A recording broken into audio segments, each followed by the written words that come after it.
this is the tennis swing. So getting under the ball, getting out, and getting over.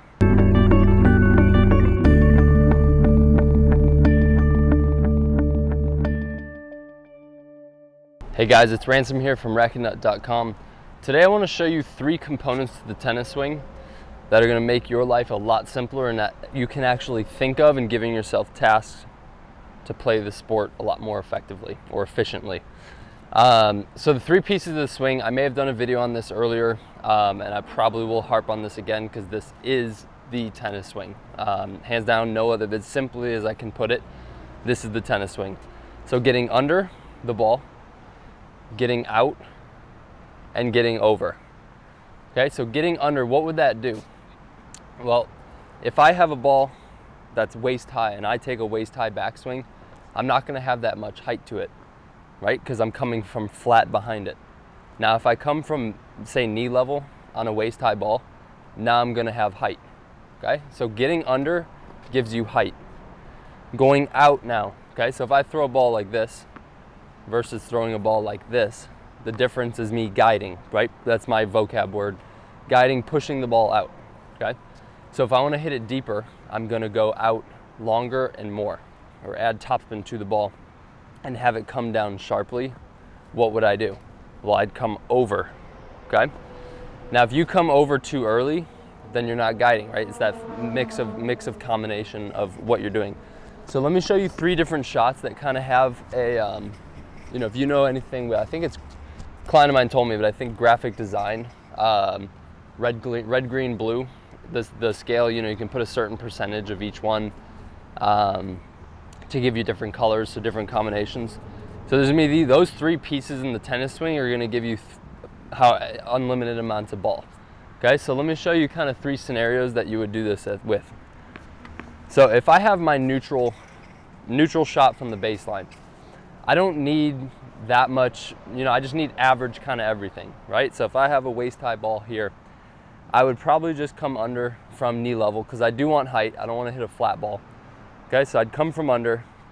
I got a you know, decent amount of court to work with, so I would still go out, maybe not a ton, as much as I would from back here, you know, 10 feet behind. And I would come over a little bit, not a lot, because I don't, you know, I want it to come back down, but I don't want it to land short. So I'm gonna, from here, come under, out, and over. Now it landed probably 4 feet behind the service line, so I had a lot of room. So I probably should have gone a little more out and a hair less over. Okay, so that's that ball. Now if I have something further back here, okay, my opponent moonballs me or loops it to me, I would still, now keep in mind these are all with my face being closed, so never in the tennis swing am I going to go here, back up, and hit it up. I'm going to come from under. Okay, so if I have a ball from back here, I'm going to come a lot under because I want that ball to clear the net. The net's not even going to be anywhere in play. Sorry, I'll move the mic. Anywhere in play. That net's not even going to come close to being near this ball. So I'm going to come from way under. Do I want it to go, how far out do I want it to go? Well, a lot, because look how far back I am. I'm maybe 10, 12 feet behind the baseline. So I got a lot of space to work with. And do I want it to come over? Yeah, a lot, like decent amount. You know, I want it to come over, get back in the court. I don't want to do it a ton because again, I don't want this ball to land short.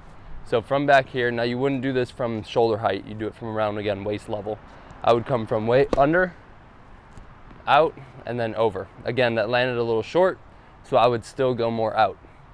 Okay, now the last ball would be the short ball. So someone slices low, it's a little shorter than I thought. I would come from, on this, let's say it's gonna be just below knee level is my contact point. So I wouldn't want to come from above or behind because I got a, you know, this 32-inch or 36-inch net in the way.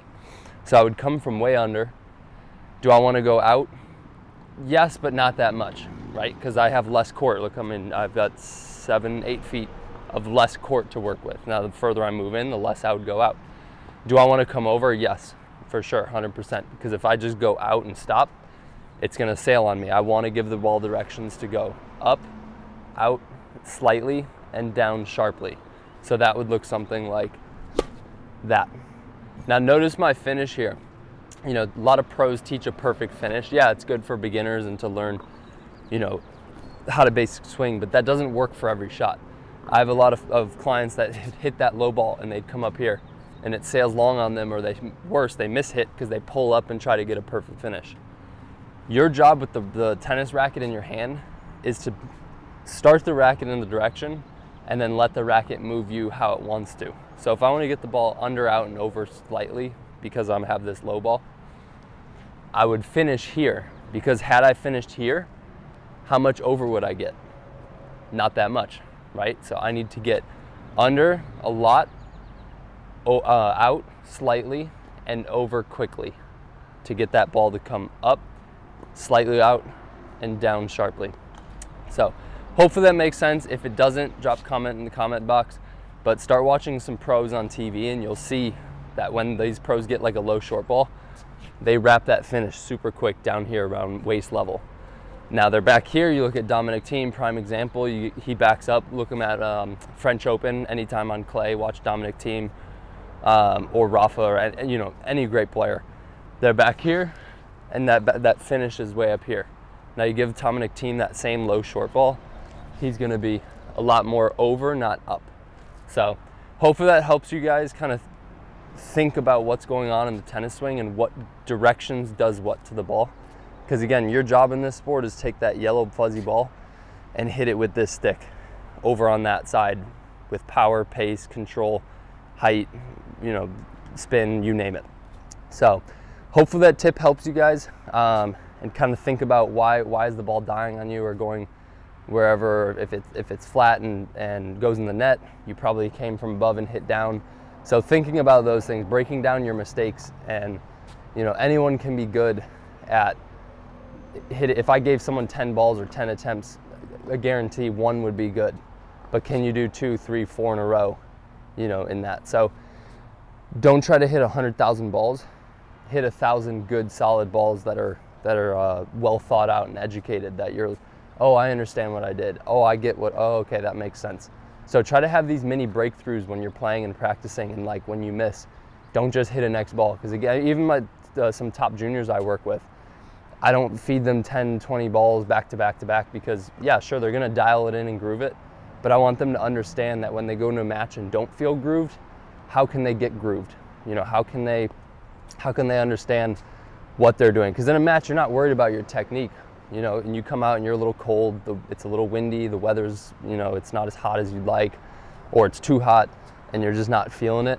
How do you get into that feel it mode? So if things are dying on you, how do you not let it die? So you a little more aggressive swing, and then you'd fire it up and out a little bit more. Kind of secondary story, a client of mine, or a student junior of mine, she went to, or he or she, I'll keep it anonymous, but recently went to Arizona, and she was like, yeah, I couldn't feel my serve, everything was sailing long. I was like, yeah, well, it's a little bit altitude there, it's drier, thinner air than here in California. So what do you have to do? On your serve, you have to get more aggressive. So then she goes into this weekend, actually, she's headed to Las Vegas. Same thing, drier, thinner air, it's at altitude. So I told her, her or him, keep it anonymous. So far, you guys probably haven't guessed who it is.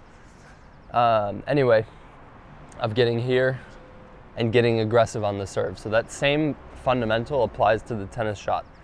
In thinner altitude or drier heat, you're gonna have to wrap quicker, right? And get more over. Because balls that are typically, let's say you're in Hawaii or Florida, somewhere a little more humid, and your balls are landing 4 feet inside the baseline, you hit that same shot at altitude, you're probably looking at being a foot, 2 feet out, maybe even if you're lucky on the baseline.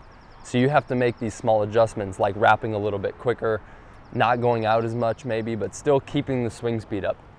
So again, hopefully that helps you guys. That's a little longer video than I'd like, but it covers kind of what I teach in a nutshell, those 3 basic things to the tennis swing. The rest of it are just kind of effects. No matter, you look at any pro, everyone has a different take back, except for probably 2 players that come to mind that look alike. But other than that, even the top 500, there's not 2 players that are like, oh, that looks like his forehand. That looks like, everyone has a different thing. But from what they do at contact to when that ball leaves their strings or right about here, then they look different, right? You got Rafa who comes all the way around this way. You've got Murray who comes here. Djokovic, who's very flexible and comes all the way around his shoulder. You got Dominic Thiem that finishes like this. So everyone has a different start, you know, or a different finish or whatever. Tsitsipas is a little bit, I can't even replicate his, but like here, Murray, you know, is here. Djokovic, Rafa, you know, all these guys that have different types of swings. But from what they do at contact to about here, looks the same and has to be the same. There's no other way to play this sport. So hopefully that helps. Again, a little longer video than I'd like to give you guys, but I think this is again, this is the sport of tennis. This video right here is how you play this sport and how you think about playing the sport. If you found this video useful or helpful to your tennis game, like and subscribe below. Head to my Instagram, Racket Nut, or my website, racketnut.com. Feel free to shoot me a message either on any of those platforms. I'll get back to you either directly or answering your question with a YouTube video. See you guys on there.